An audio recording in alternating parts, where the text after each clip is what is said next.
Are you afraid, Antonio? No.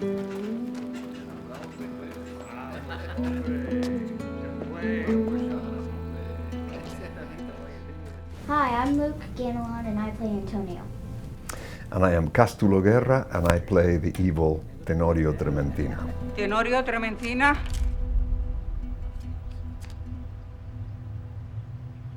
Are you afraid to face an old woman?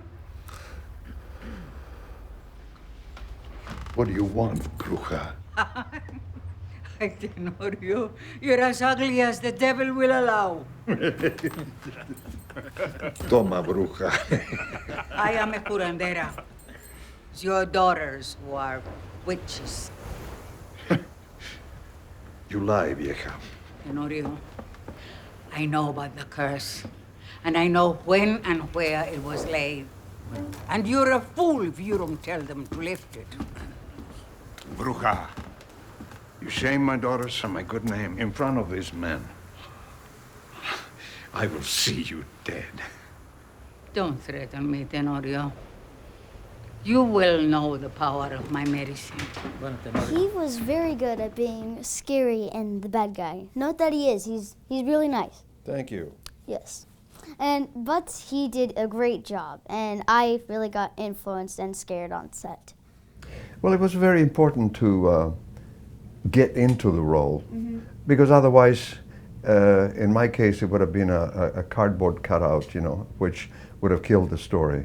The character of Ultima, gorgeous, wonderful, wise, indigenous woman, who is his benefactor, his protector, his guardian angel, may I call her that, that has to be real.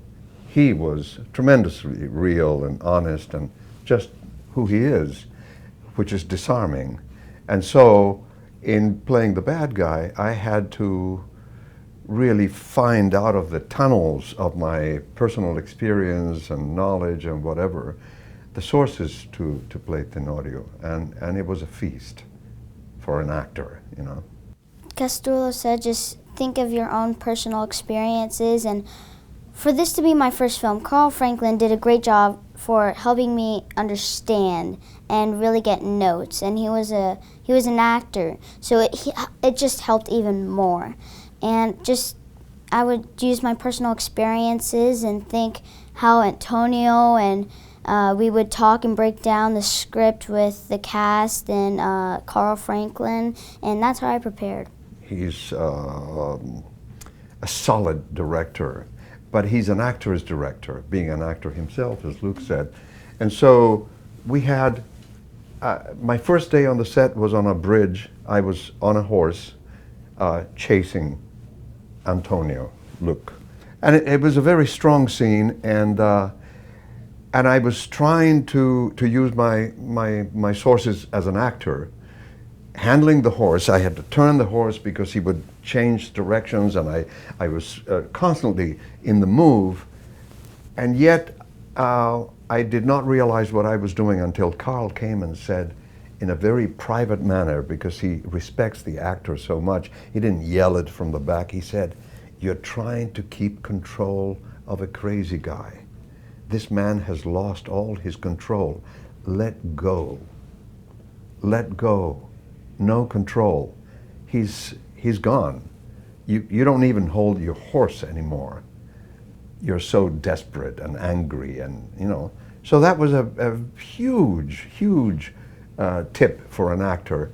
And then you go to bat and you do it better, and you work for the rest of the day while he keeps dodging me, and But that was a wonderful example of what Luke said of how Carl worked.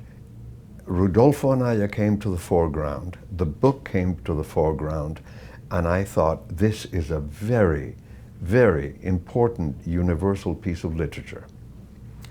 Rudolfo Anaya wrote about his childhood, his experience in rural New Mexico, 1944. 3 of the sons come back from the war at that time. The cars are about to change.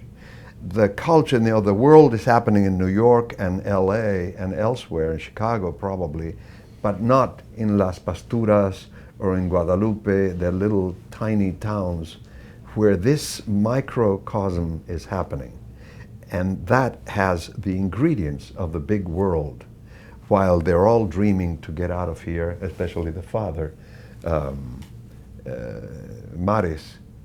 He's dreaming of going to California, sort of like in Grapes of Wrath.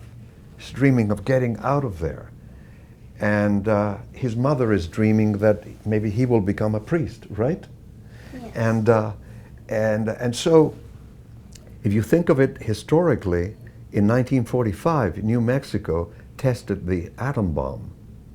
So that was like the loss of innocence of a state that is kind of entrenched in the past. It's colonial. It's got I think the largest indigenous population in the country, and so on. So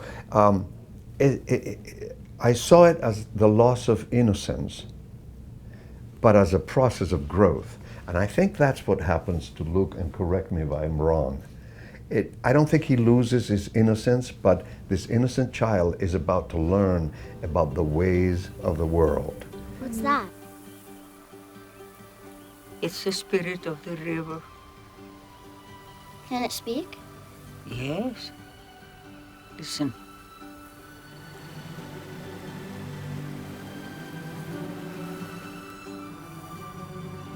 What's it saying? You want to know so much. He's very mature and he's not shy, but he sort of keeps things to himself. And he has a strong belief in God, just like me. And he has questions about life and religion and really needs help. And that's when Ultima comes in. And he experiences so much. He experiences 4 or 3 murders. It depends on how you see it. And the death of his friend. And everything's just coming at him when he's 7 or 8 or 9. And it's like Castulo said, he's experiencing the world. Papa, why is there evil in the world? Amigo, you have so many questions. Didn't the priest talk about it in church? But I'd like to know your answer. Oh, okay, well. In that case, I'll tell you how I see it. I think most of the things we call evil aren't evil at all. It's just that we don't understand what they are. So call them evil. I think I had been asking a lot of questions. And there's one thing I'd like to say. When we were filming the truck scene with Benito, he said that we call things evil because we don't really understand them sometimes. And that is something that's really stuck with me. But I still ask questions to my mom and dad. All right, well, I want to thank you both for coming down here.